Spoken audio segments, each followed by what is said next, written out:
Thought Bubble Audio.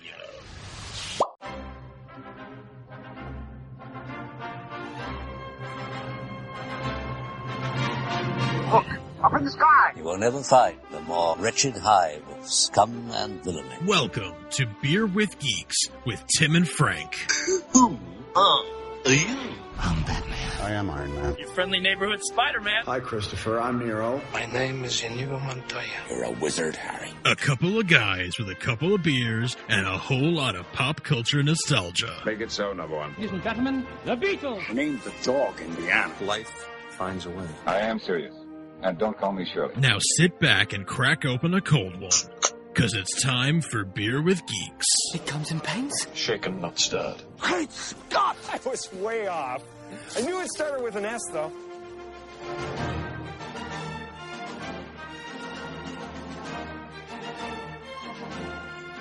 Hi, and welcome to Beer with Geeks. We're two geeks you got with beer. I'm Tim, and with me, joining me for the second time, is my friend Bobby. Bobby, how are you today? It's great to be here. Well, I'm glad that you are here. Frank is still on paternity leave, bless his little heart. And we are here to talk about our annual San Diego Comic-Con episode, the breakdown of all the things that we're excited for, or maybe not excited for. We don't cover everything. Some of the stuff we didn't watch and we don't care about, but we'll talk mainly about Marvel and DC.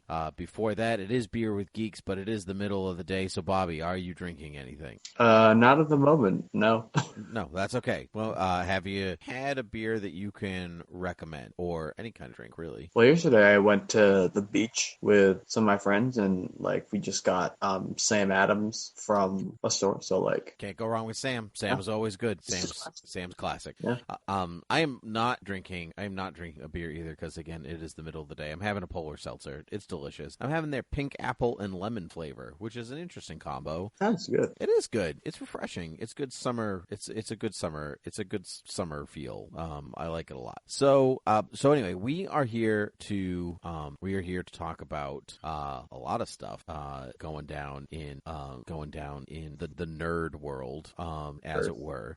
Let's do the miscellaneous stuff first, and then we'll do DC, and then we'll wrap up with Marvel, because I think they had the biggest announcement, so we'll spend the most time with them. So miscellaneous stuff first. This is really more for my age group than your age group, Bobby, but Gargoyles is getting a continuation comic that was announced at Comic-Con. So do you even know what Gargoyles is? I love Gargoyles. Oh, really? Oh, see, it's multi-generational. It's a great show. Yeah. I didn't see that. That's wow.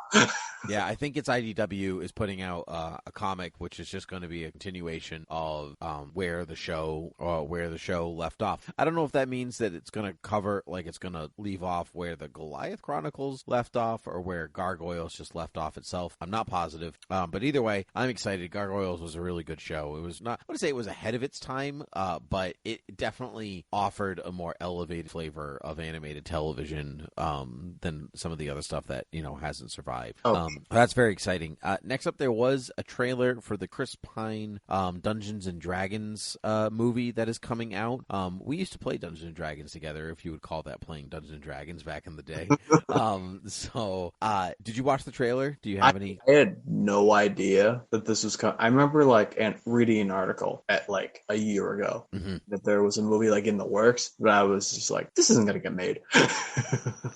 That's kind of how I felt about it too. Chris Pine in a Dungeons and Dragons movie. I'm like, okay, we'll see. Yeah. But here we are, a trailer. I actually kind of forgot that it was being made. I remembered, but then forgot. And here we are with a trailer. And honestly, it looks a lot better than I thought it was going to. It looks like it's going to be kind of wonky and good fun, which is what a good Dungeons and Dragons game really is. A Dungeons and Dragons that takes itself too seriously doesn't understand how a group so clearly can derail a game of Dungeons and Dragons and make it kind of weird. And so they have some of the weirder elements in the trailer that they don't even really call attention to, the gelatinous cube is in there, and there's an owl bear, and all these really hardcore D&D things. And so I'm pretty excited. Was Hugh Grant? Yeah, he's the bad guy, I think. Yeah.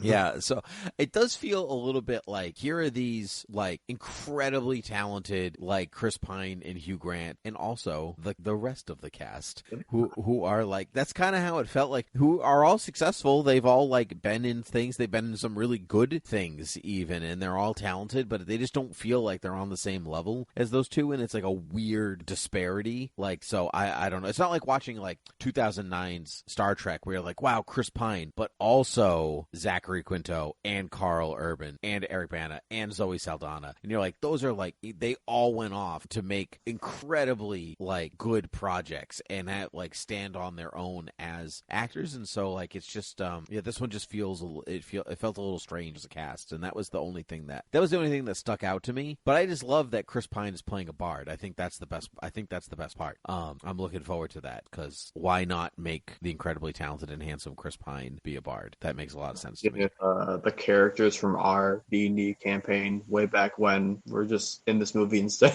That would be awesome. I would love to bring back George. He was a great character. All right, so next up there was a trailer for John Wick 4. True story, I did not watch the third one, so I didn't watch trailer for the fourth one. That just seemed logical to me. I have nothing against John Wick. I liked the first one a lot. The second one kind of lost me a little bit. I was a little bored. I fell asleep. It could have been because I was in a comfy movie theater chair, or the movie was just boring. And so that's kind of where it ended for me. Like, I'm glad people like them, but whatever. What do you think? Yeah, as someone who still really likes John Wick and really likes Keanu Reeves, I think John Wick is personally his best role that he's done. Mm-hmm. But I didn't watch the trailer just because for time. I think there's also like, if you're already a fan, like, you're going to see it. So like sometimes like I don't have the need to see the trailer because I'm already going to see the thing that you're making. So I don't like I don't need a trailer for Oppenheimer, like Nolan's new movie, which there was a poster released for that. Oppenheimer, not Oppenheimer. And so like I'm gonna see that movie. I don't need a trailer. Like Christopher Nolan, True Story, Atom Bomb, great, I'm in. So whatever. There was a little teaser for that at the beginning of Nope. Oh, was there? Yeah, I'm not sure if that's like an exclusive, but it was cool. Was it just like a lot of swirly clouds, like explosion thing, and then they're like you saw like the back of Cillian Murphy, and then like typical like great story about to be told, like like typical marketing. Mm-hmm. But it's cool because we haven't really seen anything for that apart from the Stack cast. Yeah, right. It's funny though because like I know Nolan famously hates trailers. Like he would be like, just go see the movie, but like not everybody has that like ability to pull in an audience that way. Like, oh, a Christopher Nolan movie, I will see it. Which is arguably not always true because there were a lot of people who did not see Tenet, myself included. Like, whatever. Yeah. So anyway, last thing on the miscellaneous lineup is the Lord of the Rings: Rings of Power. Had a San Diego Comic-Con trailer, but I want to do an episode just on that show coming up soon. So I'm going to reserve that for a future episode. But I just thought it was worth mentioning. Did you watch it? Are you interested in that show? Or are you going to watch it at all? I watched it. I think it looks really great. A lot of people online, as people online do, are complaining about like the effects and stuff. I think it looks like really great. I think it looks amazing. What effects are that? What bad effects? It was incredible. It was an incredible trailer. Oh my gosh! Every time they release something new, it looks even better and it sounds even better. So I'm real excited. But I'm gonna have a whole episode about that another time. So I know how Lord of the Rings fan you are. Big Lord of the Rings fan. Huge Lord of the Rings fan. So I'm as nervous as I am excited. Not everything makes me nervous anymore because like we've seen so much, but Lord of the Rings is mostly untapped still. So I'm trepidatious, but I'm excited. Anyway, moving on to DC, we got a tiny bit of comic book news that they're doing another Batman and Spawn comic book with Pulo and Todd McFarlane working together, which I have that book from when I was a kid. I couldn't tell you a thing about it except that Batman and Spawn are in it, and I kind of still I'm like, is this necessary? Is anybody asking for this? But also, I will read that. Yeah. What about you? I love Spawn. I obviously love Batman. I'm wicked excited for that book. Yeah, I feel like you're like built for that. Like I want to like Spawn more than I do. Like I keep trying to read Spawn. I go back. I have the big volume sets like Spawn from the beginning. It's just that McFarlane's writing is so like trudgery. Like I just like it's like, oh god, there are words. Like you're writing them. Like understand, you're an artist. You should understand the art is also telling the story. And so it's just a lot to get through. But I'm hoping that it'll just kind of improve as it goes. And I tried like King Spawn and Gunslinger Spawn, this new like Spawn universe wave, and I'm just like, I don't know. Now it's like I don't know enough about the universe to feel attached to anything. So like I feel like I have to go backward. But either way, I still like Spawn though, so it's kind of weird. But the reason as like why I like Spawn, I've only read like a couple of his books. The big reason I really like Spawn is because of the animated series with Keith David. Oh yeah, that was a good show. That was really good. I wish that it lasted longer than it did. I remember watching that as a kid, like thinking that I was like, oh, this is, like it's animated, and then it's like really adult, like more adult than the movie ever was. It's like, oh man, like I gotta go back to the movie. This is weird. I'm only 9. So that was weird. But yeah, that's happening. I can't think of the name of it, but Tom King is doing a new book with Phil Hester about, it's called Gotham Year. I think it's Gotham Year 1, and it's 60 years before like any Batman, the Waynes, the whatever, and it's Slam Bradley doing his Slam Bradley thing, I think, which is kind of before the Waynes? Was before Bruce, yeah, 60 years. I thought it was gonna be like the early Falcones and like Thomas and Martha Wayne. I mean, they might be in it, but it's definitely before Bruce if it's 60 years, before. I don't know if it's 60 years before Bruce is born. Probably not, because Slam Bradley's in it, so it's probably 60 years. Even if it's 60 years before Batman appears, that's still 30 years before Bruce is born, let's say. So that could potentially be when Thomas is a baby. So maybe it's the grandparents of the, I don't know how they're doing it, but I'm excited. That's a great combo of people. I love Tom King. I really like Phil Hester, so I'm looking forward to that. Zack Snyder is back in the DC universe, playing himself in Teen Titans Go. Amazing. I love Teen Titans Go. Yeah, when I know that Zach, he posted that thing on Vimeo that it was like a joke, like it was a Tom and Jerry fan posters for, remember how like when people watch Tom and Jerry, the Snyder cut just kind of played. Yes. Yeah. That's right. Yeah. So he like posted a picture of that. It's like, see you in Hall H. And like, as a fan of Snyder, I really like this news. I mean, it's just fun. It's just fun. That's the whole point of Teen Titans. It's just Teen Titans Go is just there to make fun of the things you love, and that's what I love about it. Bigger news: the Shazam had a panel. Fury of the Gods. We learned that the Daughters of Atlas are the villains of the story, and they are not happy that a little boy who is about to become a man has the power of the gods. That they feel that they do not belong to the Shazam fam, right? Any of them. I think it looks fun. I think like the first Shazam movie, like it's fun. It's it's not something I return to very often, but like there's nothing wrong with it. Everybody does a good job. It's whatever. It's fun. But I liked what they did say about the story is really about Billy growing up, and he's like really good, close to being on the cusp of becoming an adult, and he's afraid. It's like almost like a Peter Pan thing where he's afraid to become an adult, and what does that mean, and how, like, what will he lose, and what will he gain? And I'm very interested to see that story play out through the movie, right? So what do you think? What did you think of the trailer? I love Shazam, like the movie and the character. I rewatched Shazam on Thursday, and it still holds up. I think it's my second favorite DCEU movie, right after the Suicide Squad. Really? It's your second favorite? Oh yeah, I did not know that. It's just like so charming, and like it is really charming. Yeah, I agree. I think not that Zachary Levi is like the only thing holding that movie together, but he's just so fun to watch, and he has great chemistry with everybody. Yeah. And the kid who plays Billy also has great chemistry with everybody, so it feels natural when they're one or the other. So I like that very much. I also really dig the concept of because whenever there's like a Shazam story, the gods, they give him his powers, but they're not really like part of any of his stories. So I really dig the concept that's coming for this movie. Yeah, I do too. I like that a lot. And like, will we see more gods? Is it like holding back on us because it's just the Daughters of Atlas that are in this thing? But are we gonna like there are 6 other gods, that make up his 5 other gods that make up his powers? I counted the exclamation point as a 7th god.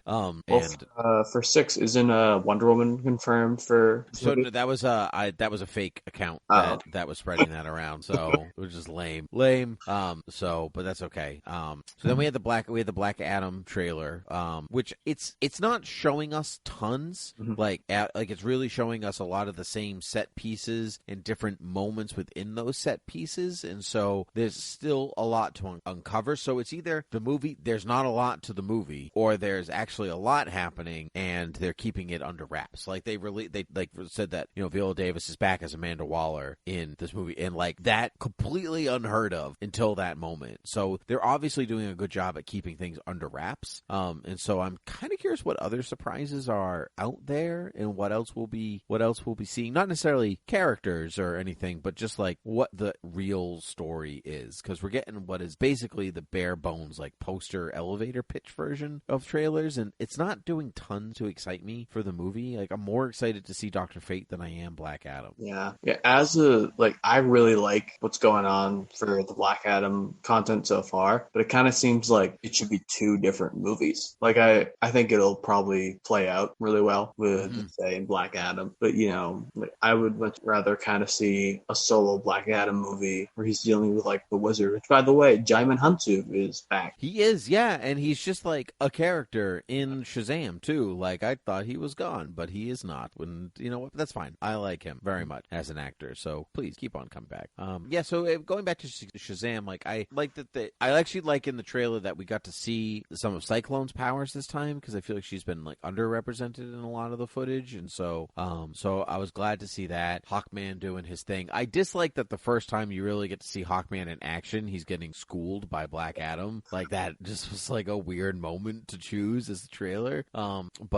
Yeah. So we'll see. Kind of like I'll see when it comes out, but I think part of it is that everything's kind of tan. Like it's kind of a blah. Yeah. Like background and story. So I don't know. So my favorite thing for the Black Adam panel was The Rock's like intro. I'm not sure if you saw that. Yeah, no, I did see that. It was fun. Like it's great. The hierarchy in the DC universe is about to change. Blah blah blah blah blah. Like I know you've been saying it since 2007.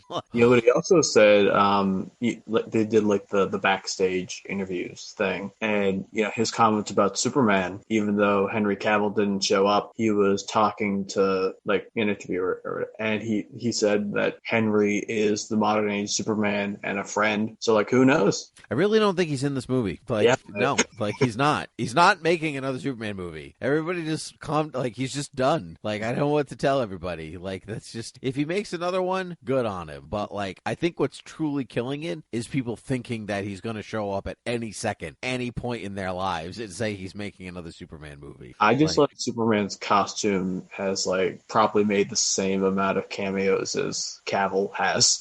Yeah, that's right, because he was in Peacemaker and Shazam, and yeah, so he's got so there's one more movie. Like if he's got Superman costume's got one more cameo to make, and then it's got an equal amount of appearances. That's amazing. I hope that happens.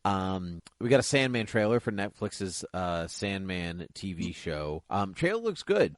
Show looks good. I'm not a huge Sandman fan. I love the Audible drama series that they're doing. That to me is like a really accessible version of reading the graphic novels, which I've tried and I'm not into. I'm not interested. You know, I really love this. I listened to the audiobook because you know how Ray Porter plays Beelzebub, and I got the chance to interview him in my radio show. Mm-hmm. And you know, I really like what the audiobook is doing, but it's really cool to like see Neil Gaiman's vision like brought to light instead of like just listening to it. Yeah, there is something very visually distinct about Gaiman's vision, and I think it looks very good. I'm most excited to see but the thing about Sandman is like I'm excited to see characters that are not Sandman. Yeah. That that are not like oh my god, what's his name? Starts with an M. Fisto? No, it's not right. No. There is a Lucifer. There is a Lucifer. Yeah, but I'm excited to see Lucifer. I'm excited to see Jenna Coleman as the gender bend John Constantine, Joanna Constantine. Like that is more what is interesting me than like the character of Morpheus. Yes, I knew I could get there. Yeah, Morpheus himself. So I don't know, but yeah, still looks good. I mean, that comes out real soon, August 5th. So like, we'll be talking about it on the show before we know it. Probably, I'll make Frank watch it. Cast looks really good. Like Charles Dance, Patton Oswalt. Like, yeah, it's a really good cast. Like, really stacked. And the trailer gives you a real sense of what the version of the story that they're telling. So yeah, I'm excited. So we'll see. Last up for DC, there are 4 animated movies released. There's going to be RWBY, which is an anime crossing over with Justice League. There's Batman: The Doom That Came to Gotham, which is based on a Mike Mignola story. There's Legion of Superheroes movie, and then which I feel like is them testing the waters to see if they'll make the TV show that Bendis is writing right now. Because I know a lot of these animated movies they always end up as like sale pitches. They're like they're proof of concept movies to be like, see, like this concept can work. Audiences are interested because if like this amount of people are watching an animated movie, you can doubly bet that there's going to be more to watch a live act version of it. So curious about the Legion of Superheroes movie, and then what you're excited about, and I'm excited about Justice League War World. Yep. We love Mongol, we love War World, we love the Justice League. This is a great combo all around. Very excited. Yeah, but nothing about the stories were released. These are just like these are the movies that we're making. Do we know like which animation, like when it comes to like the Bruce Timm animated universe or like the new one that they're starting? I'm pretty sure Batman and Justice League are the new animated in-universe ones. Because there was something about possibly seeing this version, the modern Wonder Woman, up in this one because she was in the Flash movie before. So I think I don't know if Legion is in the same. I don't know if Legion of Superheroes is in the same wheelhouse or not. The same animation. They're doing really well for themselves. Like the Justice League vs. Fatal 5 came out, and they were a big part of that. Young Justice Phantoms, they were still a really big part of that. Like, yeah, that's true. They really are like seeding themselves a little bit more and more into stories, which is fine. I still like Legion is something that like I just want to like because I like DC, but I just still can't do it. So I'm still like when they show up, I'm like, oh, cool, it's the Legion, and that's kind of where it ends for me. So I'm like still looking for that thing to like really make me a fan. What that other people like see in them. So we'll see. That's all I'm saying, I guess. And then finally we're at Marvel. We got a lot of Marvel goodies to talk about. Phases 4 through 6 plus 2 animated programs. Let's start with the animated ones.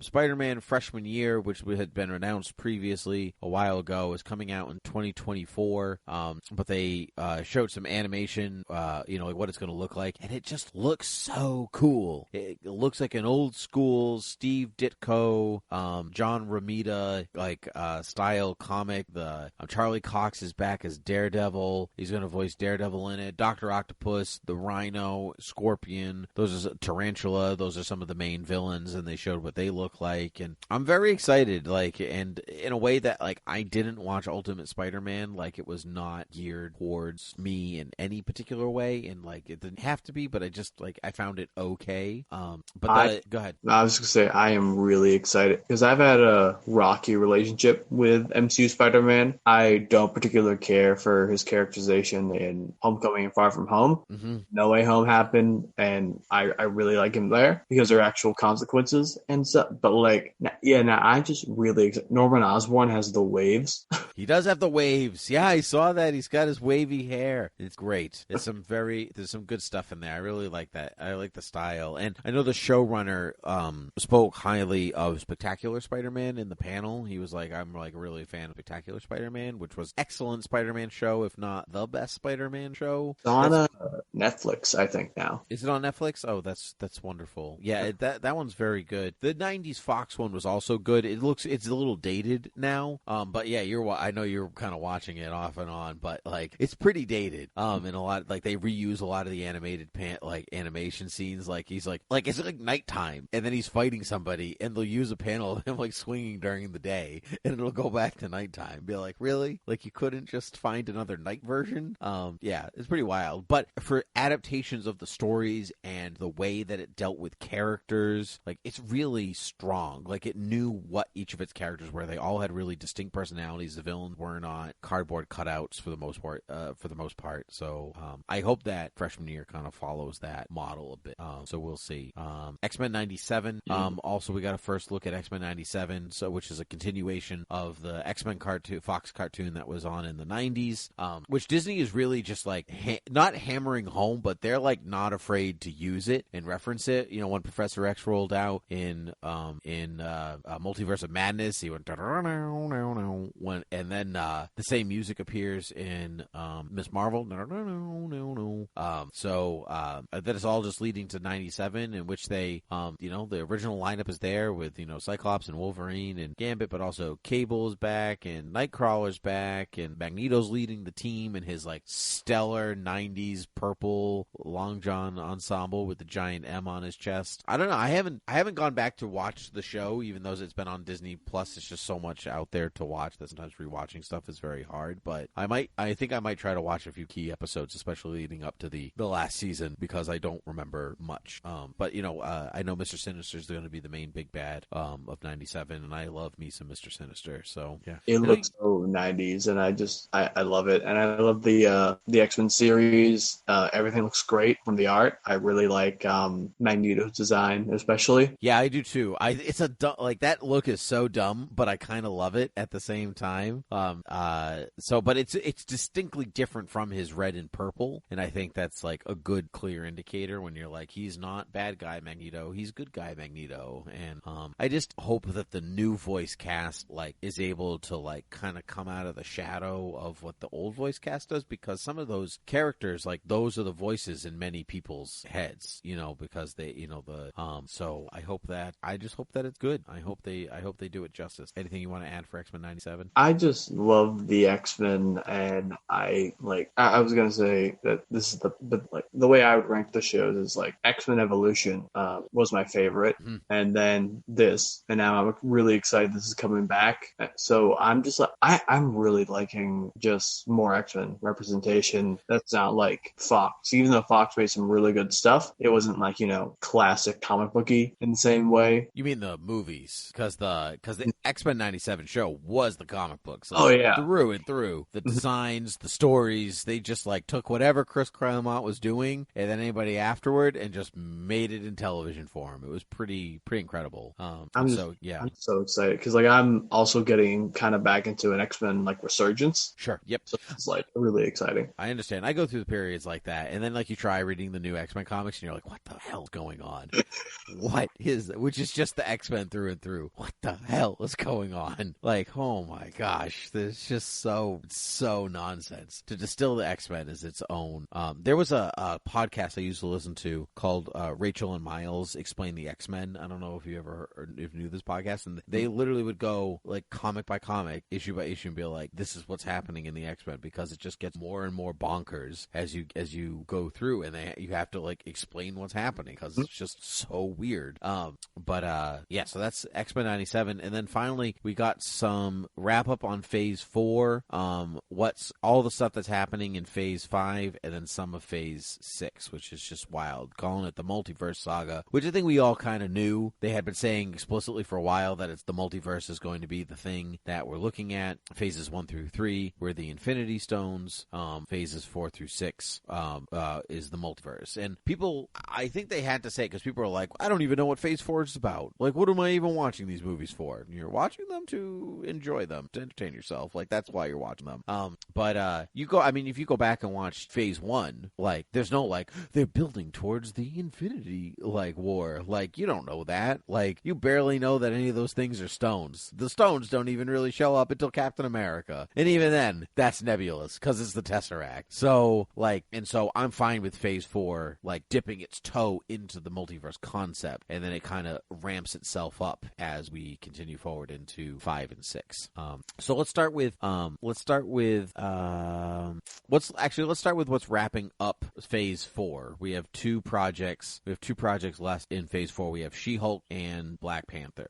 So She-Hulk, we got a new trailer. I think this is the best trailer yet. It really gives me a real concept of what the show is going to be like. I think it looks funny. It's supposed to be a 30-minute comedy with She-Hulk. I was laughing. So great. What do you think? I really like how there's one shot. I don't remember like what the bit was, but She-Hulk does her classic like fourth wall breaking, but she doesn't know what that like is. Oh yeah, right. So they both like look at each other. She like looks over and it's kind of awkward, and then they move on. I hope she actually continues to do that. I would love that. But even if they don't, that's fine too. But yeah, I think Tatiana Maslany is like she's got a good handle on that character. She sounds good. I think they're obviously like, you know, the CG keeps improving every time we see new footage of it. Sometimes she still looks wonky, like, you know, like it could still tell she's an animated character, but I just think that's almost going to be, I know she's animated, I know she's computer generated, so no matter what, my eye will always tell me she's not real. And I don't think there's anything they can do about that. You know, I kind of like, you know, when people complain about VFX, especially now since the stuff that came out about Marvel's VFX teams, like I really just say like, shut up, you know? Yeah, because all those workhouses are like overworked and like 2 Hulks and an Abomination. Like, yeah, that's awesome. Yeah, that's awesome. And speaking of Abomination, so Emil Blonsky is back, Tim Roth is back, and it looks like Jennifer Walters is going to have to represent him in some way. But we get Wong is back in She-Hulk in some point, which is great. I just love that it's Wong, of all people, that just keep showing up in all these places. Like, Benedict Wong took not a nothing character, but like one that is definitely on the periphery of important Marvel characters, and just totally banked him for all that it's worth. And Wong is great. He just keeps coming back. Fury of the multiverse saga. Yeah, that's kind of what he is, because he just keeps appearing all the time. He's everywhere. I did see a comment, and I wonder if it's true, that it's possible that She-Hulk takes place during the blip, and it's before Shang-Chi, so like maybe like that's how we end up seeing Abomination in Shang-Chi, like at the fighting arena. Yeah, and Juan never got snapped. That would be really cool to see. Yeah, because we know that Wong never got snapped, right? Because that's how he's the Sorcerer Supreme. So that is pretty cool. Like, I hope that ends up kind of being true. And we also know that Charlie Cox is back, not as just Matt Murdock, but as Daredevil inside of She-Hulk, wearing red and yellow. I can't believe they're doing it. The monsters, they're crazy. They're doing it. Wild. I can't believe they're doing it. Somebody better make a blind joke, because it's just like those colors. It's just a lot happening. But yeah, I am glad that he's showing up here, because he is also a lawyer, and I feel like that's something that She-Hulk and they're both superheroes, so that's something that they like only they really have together, that they connect with, and I don't think that's explored enough. So I like that Daredevil is like slowly seeding himself into the Marvel universe this way as well. I really like, because Daredevil as a character, Matt Murdock, like it's never been like pandering. Every single scene and thing that he's showing up in, it makes sense. Like Spider-Man No Way Home, like they needed a lawyer in She-Hulk, or lawyers. Yep, I agree. Oh, we're gonna do John Krasinski for a cameo. This like it organically makes sense. Yeah, no, I agree. It's like, you're right. It's not, John Krasinski sits in a different category. That was, you know, that's a little different, because he's not. That's when it came to mind. Yeah, I know, but you know, he's probably not the Mr. Fantastic of the Marvel universe, right? He's a variant version. So it's just I completely lost my train of thought there, but it doesn't matter. Oh, Matt Murdock showing up. You're right. He's necessary every time he appears, and so I just like that we're getting him sooner rather than late. That's good. And then there was we got a trailer for Black Panther: Wakanda Forever, which I like that they're calling it Black Panther: Wakanda Forever, because before it was just Wakanda Forever, and I just think for purposes of like keeping it all in the family and everything, like it is a Black Panther story, even if T'Challa is not in it. I thought the trailer was amazing. Like I'm kind of lukewarm on the first one, and I've said that on the podcast here. Like, I think it's good. It's not spectacular. There are elements of it that I love very much, and there are other parts that I was just okay on. But this trailer really sold me on a lot of concepts. Like, it's going for the things that I really like about the first one, about, you know, the politics of Wakanda, the aspects of the interpolitical part of their families, and, you know, and like what makes Wakanda so interesting and special as opposed to the rest of the world, and seeing that in contrast to another special location, in that of Namor's kingdom, which is, I know they're not calling Atlantis because they're trying to veer away from Aquaman to feel like they're not copying Aquaman. So we have Namor, like less Greek Atlantean sci-fi technology, and they're going for this Aztec like influenced, like Central South America style. And I think he looks amazing. Like that, like for all that for as little as we saw, very excited. I'm like really excited. It was in the trailer I found moving in a way that I wasn't expecting to. Obviously, there's like a lot of send off for T'Challa. They've gone on record saying that like T'Challa is not present in the movie because in the Marvel universe he also has died. He has succumbed to some kind of illness. So I like that they're not shying away from that, because and what are the repercussions of losing your king that way? So I don't know. What did you think of the trailer? Well, I was gonna say before I kind of give my thoughts on the trailer. Did you see the Hall H presentation of like the little tribute that they had for? I did not know. It was really cool. They had like these drummers and like a band, like a really regal band, all wearing like. I saw a picture of it, but I didn't get to see the actual. Can you send me the video presentation because I wanted to watch it? Yeah, I just wanted to get that out of it because like that was really cool. Yeah, I know that they're actually releasing that song. Mm-hmm. I want to say it's already by the time this episode comes out, I think it'll already be out. But whatever that but that's cool. That's like I think they're taking Black Panther very seriously, and it didn't look anything like Worcester where they filmed, which is pretty close to us. Yeah, I didn't know that was Worcester at all. Pretty amazing. Just like in terms of everything looks really just like a love letter to this friend. And then we're getting Namor, the Submariner, and Atuma, like all this stuff. We're getting Ironheart, which we're probably going to talk about. Yep, yeah, and there's the reveal of a new Black Panther. We don't know who it is.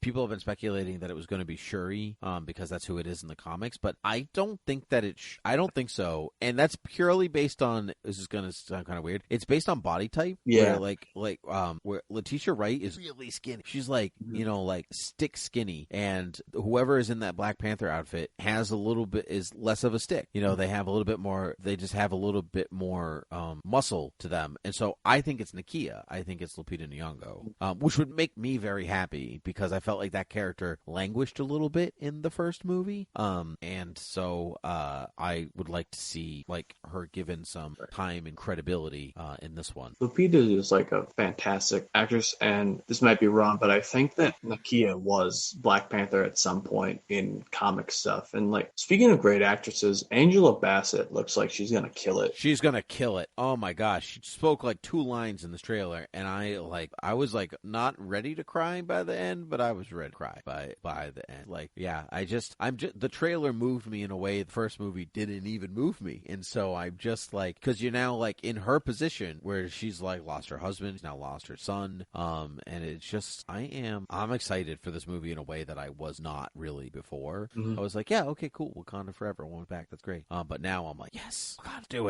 it.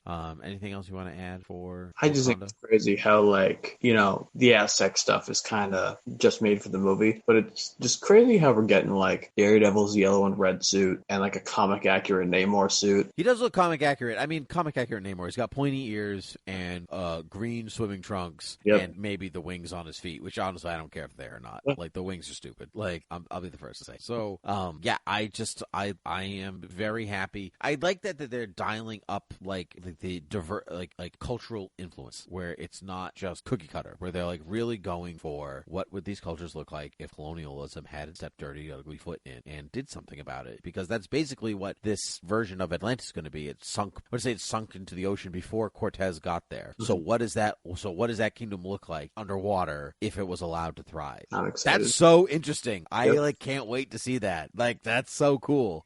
So that's Black Panther, and thus ends phase 4 of pretty sure that ends phase 4, right? Yeah. Because then we're gonna move on to phase 5, which is that's not correct. Where's Thunderbolts in all of this? Thunderbolts is the end of phase 5, if memory serves. Because I'm looking at the picture that they released of like all the stuff that's coming, starting with Ant-Man and the Wasp: Quantumania, and then Secret Invasion, Guardians 3, Echo, Loki Season 2, The Marvels, Blade, Ironheart, Agatha: Covenant of Chaos, Daredevil: Born Again, and Captain America: New World Order. I think that Thunderbolts may have like just been like shown off at Hall H, like it's confirmed, but I think it's like exclusive, like the logo and stuff. I'm not sure though. I really thought they had, what I'm going to do? I'm going to go to use my one lookup that on the show because they did a just announced at Hall 8. Just announced at Hall 8.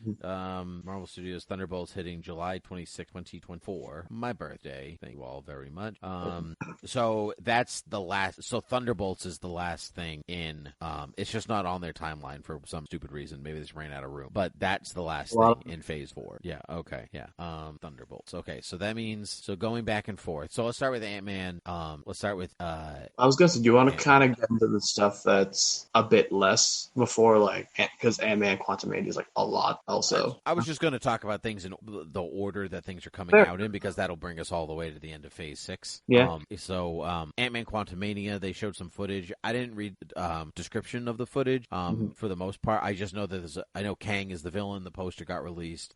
Stature, which is Scott's daughter, is going to be a hero in it as well. And there's a scene in which Ant-Man is, he says to Kang, like, I'm an Avenger, and Kang says, I'm a conqueror, which is amazing. Like, that's just what I hope for. The poster of Kang it's really just his face, but he's got the Kang head cap with the lines on his face, so I'm happy. Whatever, that's all I really wanted. Jonathan Majors is confirmed to be the major villain of, phases 4 through 6. We got him in Loki season 1 as a variant intro to that character, and then we'll see other Kang through the rest of 5 and 6. Bill Murray is confirmed to be in Ant-Man and the Wasp Quantumania. Don't know who, but who cares? Bill Murray is in the Marvel Universe. Wild. They got a hold of that voicemail, and they convinced him. Good for him. I'm really excited for this movie because the first Ant-Man, I think, is like fun. It's a good movie, but there's no like special place in my heart for it. Yeah, well, it's because you saw it like 28 times in the theater or something like that. Oh, that was the second one. Oh, okay. Don't like.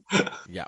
But this one, it's like Kane and Bill Murray and MODOK. And MODOK. MODOK's coming. Yes. I can't believe that they're doing MODOK. Like, he's so dumb. But Bill Murray is MODOK. Oh, man. I didn't even consider that possibility. That they were like, MODOK's going to be in this movie. And so is Bill Murray. Put your hands together. Like, that would be wild. That can't be true. That can't be what's going to happen. If it is, though, I'm on board. Yep. I truly am ready for that. So that's the first kickoff for Phase 5, and then we get the Disney Plus show Secret Invasion, which they also showed some footage at, but I did not read any description. We know that Colby Smulders is back as Maria Hill, which I feel like we already knew. I think that was already previously announced. So, and we know that Sam Jackson is back. So, like, it feels like it's going to be a little S.H.I.E.L.D. focused. Like, it'll be Secret Invasion will go from that angle instead of the superhero angle, which is pretty cool. I'm excited for Secret Invasion. They explained it at Hall 8, just a political thriller. I see. I'm really excited to see where that goes. I know that Amelia Clark is also in the show. Yep. Don't know who's in though. They have said scant little about it, but it also doesn't come out until spring of 2023. So yeah, like, who knows? Like, we got some time before that. Ant-Man doesn't even come out until February, so we have Conda in November before that. A lot of people are speculating that Amelia Clark is going to be Abigail Brand, and that is going to kind of replace S.H.I.E.L.D. for a little bit. Oh, that's interesting. Yeah, I would like that. I heard that she was the Skrull Queen. I also that was the. Yeah, who knows? She could be anybody. She's a Skrull. She's not a Skrull. Who knows? We have Guardians 3. The cast came out for Guardians 3. Gave us a couple of tidbits. We knew that Chukwudi Iwuji is going to be the High Evolutionary, who is the villain of the story. High Evolutionary is a cool villain. I'm excited for that. I was not anticipating the High Evolutionary, and so I am thrilled that's the direction they're going. They've been very explicit. James Gunn said, this is the end of the Guardians story. We're done with after this, but that does not mean that everybody dies, which I liked that comment. So, like, don't go into this movie thinking, like, how is everyone going to die at the end of the Guardians? It just means that they're going to tell more Guardians movies after this, but that doesn't mean that characters aren't necessarily going to die. This is easily my most hyped MCU project for the coming phases. Like, maybe one beats it out. They're going to talk about it in a little bit, but I am so excited for this because I love the Guardians movies, and I love what James Gunn has done with these characters. Like, it's been a journey. I like the first one, and I dislike the second one. Mostly because I find it boring. So, but I know that they're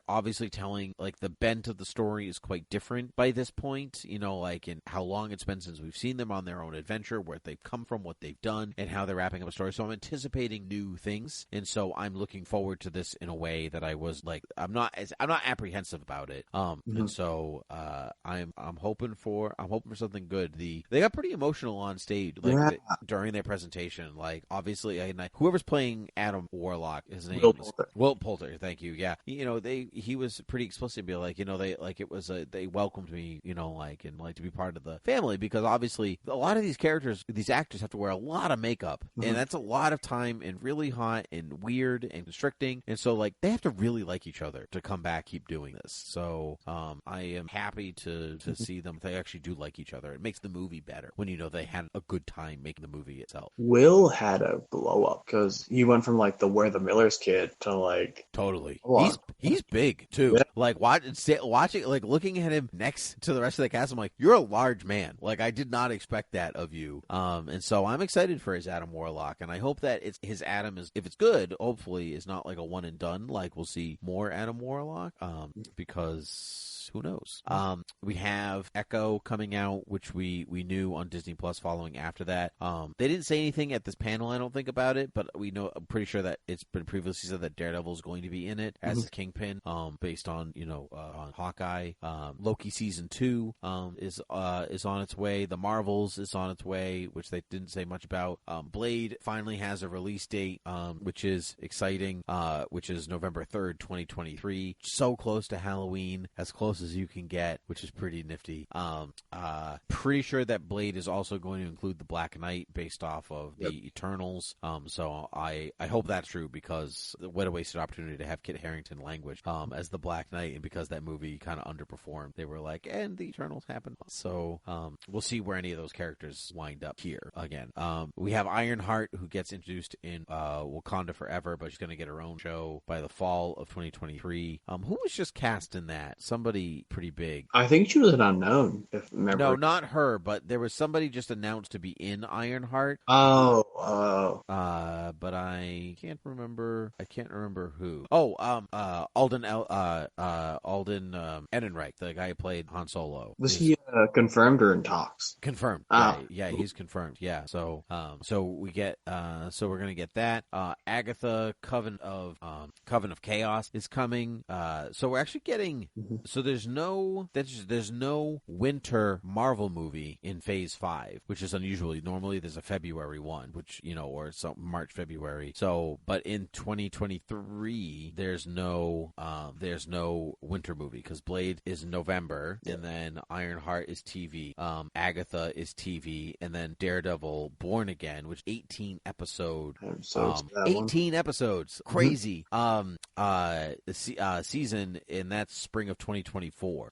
And Vincent D'Onofrio and Charlie Cox are confirmed to be back. Do you think that season 3 of Daredevil on Netflix was basically Born Again? That was that story. Yeah. So I think they're just using the title to be like, to kind of do like they did with Spider-Man, where it's like Spider-Man Homecoming. Yeah. Get it? Because he's no longer with Sony. He's with Marvel now. So he's home. I feel like Born Again is doing the same thing. I think it's also kind of like, you know, one of the, because, you know, I love Matt Murdock as a character, but Born Again is kind of like one of, if you look up best Daredevil comics, like it's one of the 10 that's going to be on the list. It's his number one story, no doubt. Yeah, I agree. I'm just really excited for more Daredevil, so and I'm glad that it finally got there, because not that these other characters are not great, but if you give me the choice, no offense to Kath Hunt at all, because she's wonderful, but if you give me the choice of watching Agatha, Coven of Chaos, or Daredevil, I'm going to watch Daredevil.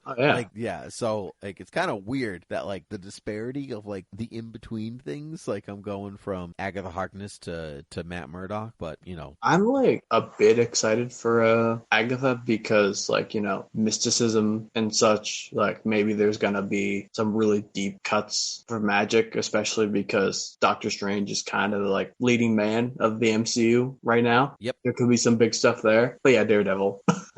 Yeah, totally. Although there is really no Doctor Strange in this next lineup, right?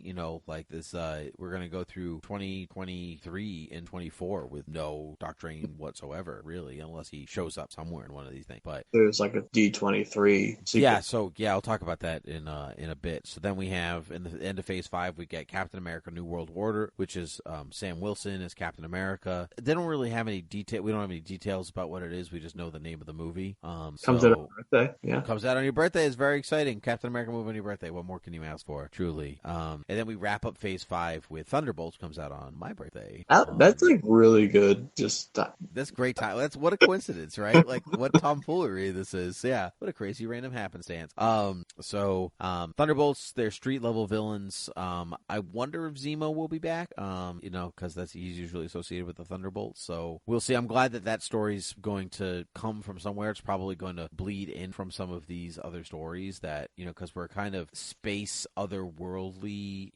out there. But I'm curious how much of this is going to involve the multiverse, because if this is the multiverse saga, how many of these stories are actually about the multiverse? I don't know, because a lot of these stories really don't lend themselves to the multiverse. Well, one concept I was thinking for Captain America 4, New World Order, like that could be like Born Again, where they just kind of pick a subtitle and it's kind of like, yeah. But I kind of have not really a theory, but it's kind of online everywhere, that what if like Hydra Cap shows up? Yeah, I was wondering that myself, Hydra, because that would make a lot of sense. That would be great. Captain America versus evil Steve Rogers. Yeah, yeah, that would be very cool. I would be down for that.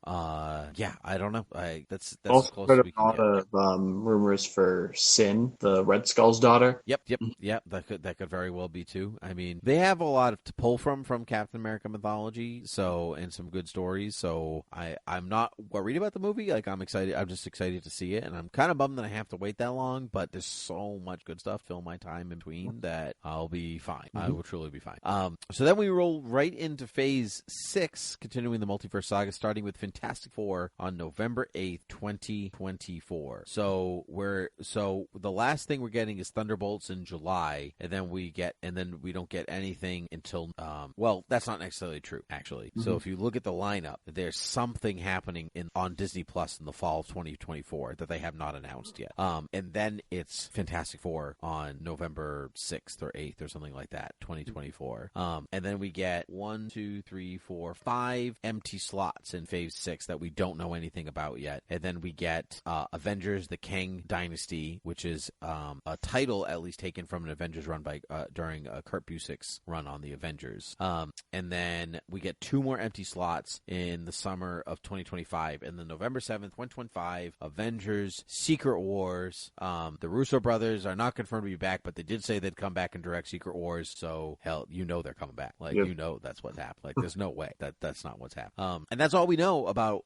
Phase 6. That's all. But that's enough to wet my palate. I don't care. like who cares? Yeah, like, they're doing it. They're doing it. Honestly, like if they just announced that Fantastic Four was coming, that would be like enough for me, because I love Fantastic Four. Same. Yeah. But 2 massive Avengers movies, because I'm not sure how Kane will connect to because how Infinity War and Endgame was just a 2-part movie, the same story. You know how at least for comic stuff, Kane and Secret Wars are very different. They kind of integrated them in the MCU, but it's very different things. So I'm going crazy trying to figure that out. I think Secret Wars is I think it's going to be a lot of variants battling each other. I think that's what we're going to end up looking at. And truthfully, I think that we're getting people are oh my god, they're doing 2 Avengers movies back to back. We're getting one in May and then in November, which is wild, in the same year. But I think they're going to film them together, because that's those actors. So many of these characters are just so it's so hard just to schedule everyone who's available at what time and when could you be here and when can we get you for this and this and this and this and this. So you might as well just film both of them at the same time, because that's I think it's the only way to get it done. Because obviously they have to at least match the Infinity War Endgame I'd say size, right? Yeah. Because that's not necessarily the expectation, but that's what they've done to themselves. And that's you're ending these big phases, these you go through 3 phases of stories to get to a giant Avengers movie at the end. So it's got to be giant. The sequels always go bigger. So how much bigger are you going to go? Strongest villain we've ever faced until the next one. Basically, yeah. I don't know. At this point, point, like, you see everything that's coming out and everything that's done. I would not be surprised if at the end of Secret Wars, Kevin Feige's like, I'm going to retire. You can do whatever the hell you want. Restart it. Do it over. Just, there's a lot in here. Because that makes a lot of sense. Because the way that the comic Secret Wars ends, and spoilers for that, which came out in, like, 2015. Secret Wars, excuse you, sir. The second one. The second one, yeah. Yes, the first one, designed to sell toys in comics, came out in the 80s, and this is very important to people of a certain age. They didn't like say, they didn't give the new Secret Wars a different name. They just said Secret Wars. It's just the same thing over again, baby. Like, yeah, I don't know. I mean, who knows how much of what story they're taking at any point? Beyonder, God, Doom. Who knows? But God, Doom, baby. I bet it's coming. Dr. Doom. Yeah. Truthfully, I know D23 is coming up in September, and there's a lot. They're holding back and probably going to save some stuff for Marvel, saving stuff to announce at D23. And so there's a lot in Phase 6 that's open. They obviously know what's there. They're just not telling us, right?